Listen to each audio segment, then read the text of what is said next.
Hello దోస్తులు, అందరికీ happy Kanuma. ఇంకా మేము రెడీ అయ్యి ఏడిపోతున్నాం అనుకుంటున్నా. ఇక ఈరోజు కనుమ కదా. ఇంకా మా ఇంటి దగ్గర ఒక గుట్ట పైన అయితే జాతర అవుతుంది.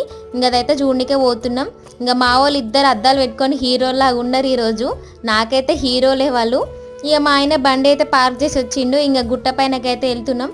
ఇక గుట్ట ఎక్కుడేమో కానీ ఆ దేవుడు కనిపించింది మాకు. ఆ గుట్ట ఎక్కే వరకు అంత దూరం ఉంటుంది, అంటే 1.5 కిలోమీటర్ ఉంటుంది.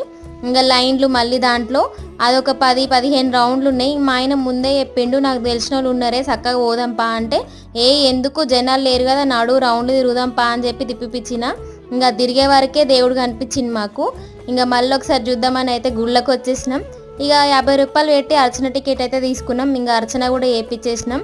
ఇక చేయించేసి మంచిగా దేవుడిని అయితే మంచిగా మొక్కుకొని దర్శనం చేసుకొని ఇక బయటికి అయితే వచ్చేసినాం. ఇంకా షాపింగ్ వీడియో నెక్స్ట్ వీడియోలో పెడతా. మీరైతే సబ్స్క్రైబ్ చేసుకోండి, అట్లాగే లైక్ చేయండి, షేర్ చేయండి. Bye friends.